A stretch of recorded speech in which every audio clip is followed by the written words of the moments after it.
ஓம் நமோ நாராயணாய. அனைவருக்கும் வணக்கம்.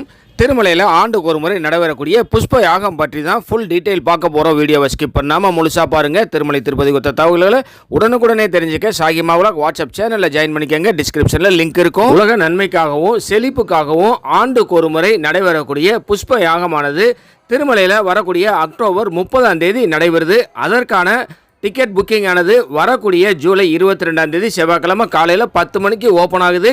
கல்யாண உற்சவம், ஊஞ்சல் சேவா, ஆஜித பிரம்மோற்சவம், சகசர தீபாலங்கார சேவா போன்ற ஆஜித சேவாக்களுக்கான டிக்கெட்டோடு சேர்ந்து தான் இந்த புஷ்பயாக டிக்கெட்டும் ஓப்பன் ஆகும். ஒருத்தருக்கு 700 ரூபாய் கட்டணத்தில் ஒரே லாகின்ல அதிகபட்சமாக 2 பேருக்கு டிக்கெட் புக் பண்ணிக்கலாம். இந்த புஷ்பயாக டிக்கெட் 2 பேருக்கு புக் பண்ணியிருந்தீங்கன்னா வரக்கூடிய ஜூலை 24 வியாழக்கிழமை மத்தியானம் 3 மணிக்கு ஓப்பன் ஆகக்கூடிய ஆன்லைன் ரூம் புக்கிங்கில் ஒரு ரூமும் புக் பண்ணிக்கிடலாம்.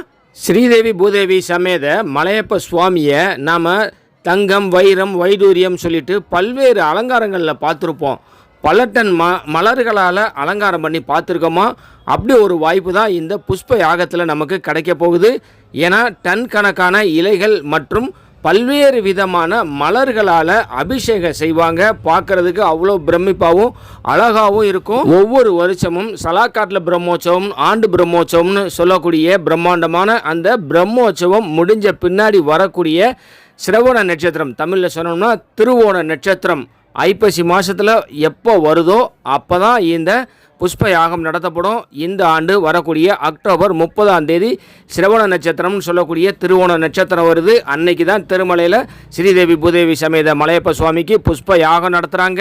பல நூற்றாண்டுகளாகவே இந்த புஷ்ப யாகமானது திருமலையில் மிகச் சிறப்பாக நடத்திட்டு வந்திருக்காங்க. ஆனால் 15வது நூற்றாண்டில் இருந்து இந்த புஷ்ப யாகம் நடத்துகிறத பல்வேறு காரணங்களால் ஸ்டாப் பண்ணிட்டாங்க.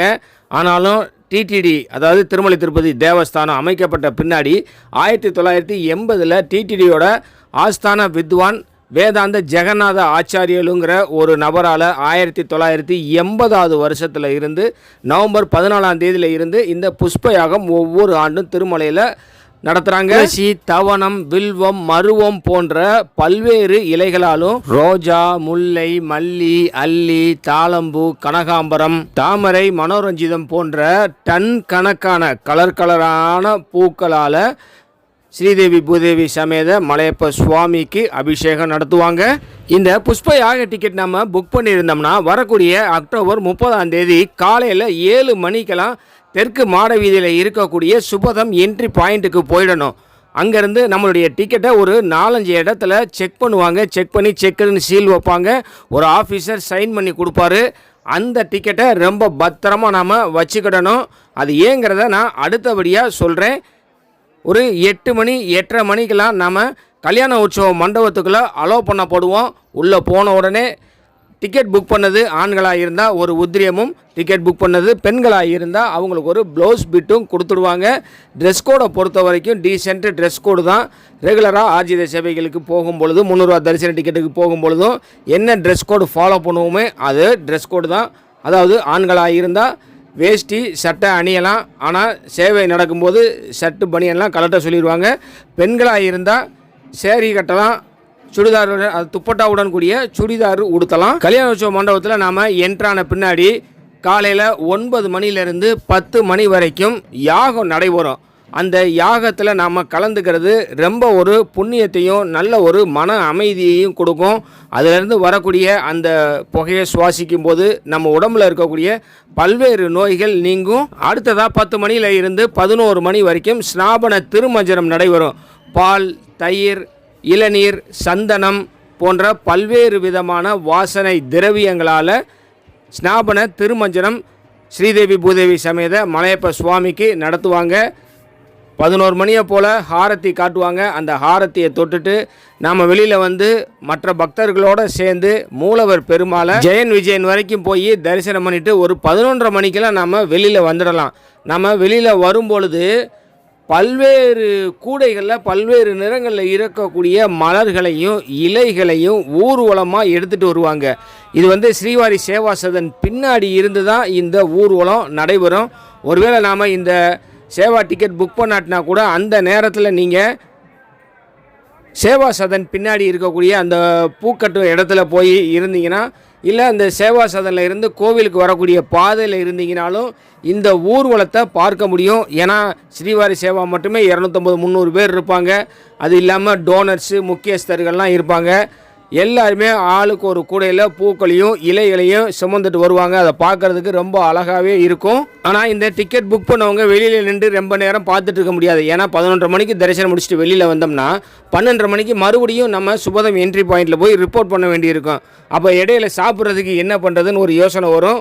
முன்கூட்டியே, அதாவது காலையில் 7 மணிக்கு நம்ம சுபதம் என்ட்ரி பாயிண்ட்டுக்கு என்ட்ராகிறோம் பார்த்தீங்களா, அதுக்கு முன்கூட்டியே காலை உணவும் மதிய உணவும் சேர்த்து நம்ம ஏதாவது சின்னதாக பேக் பண்ணி நம்ம பேக்கில் வச்சுக்கிறது நல்லது. அதான் என்னுடைய ஆலோசனையும் கூட. டிக்கெட் புக் பண்ணவங்க 12:30 மணிக்கெல்லாம் சுபதம் என்ட்ரி பாயிண்டில் என்ட்ராகுங்க. இப்போ காலையில் உங்களுக்கு செக் பண்ணி ஒரு டிக்கெட் கொடுத்தாங்க பார்த்தீங்களா, அந்த டிக்கெட்டை திரும்ப காமிச்சா மட்டும்தான் மறுபடியும் ஒரு ரீசெக் பண்ணிவிட்டு உங்களை உள்ளே அனுப்புவாங்க.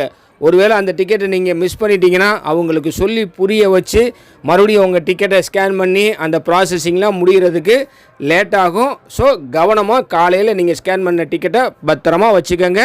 மத்தியானம் 1 மணிலேருந்து 2 மணி வரைக்கும் காலையில் எப்படி நடந்துச்சோ அதே போல் யாகம் நடத்துவாங்க.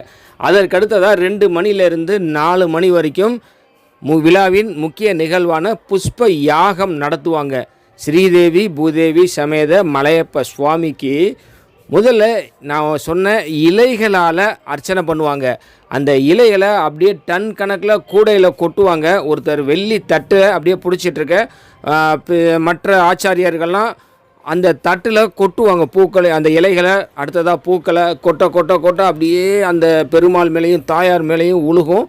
அவங்க கழுத்து வரைக்கும் வந்த உடனே அப்படியே நிப்பாட்டிட்டு தீபஹாரத்தி காட்டுவாங்க. அடுத்ததாக இன்னும் கொஞ்சம் அதே இலையை, அதாவது துளசியாக இருந்தால் துளசியே ஒரு 10 வாட்டி போடுவாங்க, வில்வத்தை 10 வாட்டி போடுவாங்க. அதற்கடுத்ததாக மலர்களால் அர்ச்சனை பண்ண ஆரம்பிச்சிருவாங்க, மலர்களால் பூஜை பண்ண ஆரம்பிச்சிருவாங்க. இதுவும் ஒவ்வொரு மலரும் அவங்க பெருமாளுடைய கழுத்து வரைக்கும் வந்த உடனே நிப்பாட்டிட்டு தீபஹாரத்தி காட்டுவாங்க. அந்த கல்யாண உற்சவ மண்டபமே இலைகளாலும் மலர்களாலும் நிறைஞ்சு பார்க்குறதுக்கு அப்படியே கலர்ஃபுல்லாகவும் இருக்கும். நாசியில் சுவாசிக்கிறதுக்கு அதை விட அற்புதமாக இருக்கும். இது மாதிரியான மலர்களா, இது மாதிரியான இலைகள்லாம் உலகத்தில் இருக்கா, இத்தனை மலர்கள் இருக்கான்னு நம்ம பார்த்து பிரமிக்கிற அளவுக்கு. ஏன்னா உலகத்தில் இருக்கக்கூடிய அனைத்து விதமான மலர்களும் அங்கே இருக்கும். நம்ம நாட்டில் விளையிற மலர்கள் மட்டும் இல்லை, உலகத்தில் விளைவிக்கக்கூடிய அனைத்து மலர்களும் அங்கே இருக்கும். இது எல்லாமே 2 மணிலேருந்து 4 மணிக்குள்ளே முடிஞ்சிடும். அடுத்ததாக 4 மணிலேருந்து 5 மணி வரைக்கும் வேத பாராயணம் படிப்பாங்க. ஆச்சாரியர்கள் படிக்கிறத அங்கே உட்காந்துக்கிட்டு சங்கல்பம் சொல்லிக்கிட்டே நாம் கேட்குறதுக்கு ரொம்ப நல்ல அற்புதமாகவும் இருக்கும். நம்மளுடைய பாவங்களும் நம்மை சேர்ந்தவருடைய பாவங்களும் கலைஞ்சு நம்ம யாரையெல்லாம் அந்த நேரத்தில் சங்கல்பம் சொல்லி நினச்சிக்கிறோமோ அவங்க எல்லாருக்குமே அந்த புஷ்ப யாகத்தில் கலந்துக்கிட்ட புண்ணியம் கிடைக்கும். 5 மணிக்கு இந்த வேத பாராயணம் முடிஞ்ச பின்னாடி மகாஹாரதி காமிப்பாங்க. எல்லாரும் தொட்டு கும்பிட்டுட்டு மறுபடியும் ஜெயன் விஜயன் வரைக்கும் போய் மூலவர் பெருமாளை தரிசனம் பண்ணிவிட்டு வெளியில் வந்துடலாம். ஒரு 5:30 5:45 வெளியில் வந்தாலும் நீங்கள் நேராக லட்டு கவுண்டரில் போய் உங்களுடைய புஷ்பயாக டிக்கெட்டை காமிச்சு ஒரு 50 ரூபா லட்டு ஃப்ரீயாக வாங்கிக்கிடலாம். எக்ஸ்ட்ரா லட்டு வேணுனாலும் 50 ரூபா விலையில் கொடுத்து எத்தனை லட்டு வேணாலும் நீங்கள் கலெக்ட் பண்ணிக்கிடலாம். அடுத்ததாக 6 மணியை போல் ஸ்ரீதேவி பூதேவி சமேத மலையப்ப சுவாமி வீதி உலா வருவாங்க. புஷ்ப யாகம் முடிச்சுட்டு வீதி உலா வர்றதை பார்க்குறதுக்கு அவ்வளோ அற்புதமாகவும் அழகாகவும் இருக்கும். ஏன்னா அவங்க அவ்வளோ இலைகளாலும் மலர்களாலும் அர்ச்சிக்கப்பட்டிருக்கும் போது பெருமாளே கொஞ்சம் பூரிப்போட தான் இருப்பார். நீங்கள் புஷ்ப யாக டிக்கெட்டே புக் பண்ணாட்டினா கூட அக்டோபர் 30 திருமலையில் இருக்கிற பட்சத்தில் சாயந்தரம் 6 to 7 மாட வீதியில் இருந்து பெருமாளை தரிசனம் பண்ண மறந்துடாதீங்க. நம்ம சப்ஸ்கிரைபர்ஸ் யாரெல்லாம் இதுக்கு முன்னாடி புஷ்ப யாகத்தில் கலந்துட்டுருக்கீங்களோ உங்களுடைய அனுபவங்களை கமெண்டில் சொல்லுங்கள். இந்த வருஷம் யாரெல்லாம் புஷ்ப யாக டிக்கெட் போட போகிறீங்கிறத கூட கமெண்டில் சொல்லுங்கள். உங்களுக்கு வாழ்த்துக்கள். இந்த வீடியோ உங்களுக்கு பயனுள்ளதாக இருந்தால் லைக் பண்ணுங்கள், ஷேர் பண்ணுங்கள். நம்ம சாகிமா விலாக் யூடியூப் சேனலை சப்ஸ்கிரைப் பண்ணி பக்கத்தில் இருக்கிற பெல் ஐக்கானை ப்ரெஸ் பண்ணி வச்சுக்கிட்டிங்கன்னா நான் போடுற ஒவ்வொரு வீடியோவும் உங்களுக்கு நோட்டிஃபிகேஷன்லேயே வந்துடும். திருமலை திருப்பதி குறித்த உங்களுடைய டவுட்டை கமெண்ட் செக்ஷனில் கேளுங்க, நான் பதில் சொல்கிறேன். அனைவருக்கும் நன்றி. ஓம் நமோ நாராயணாய.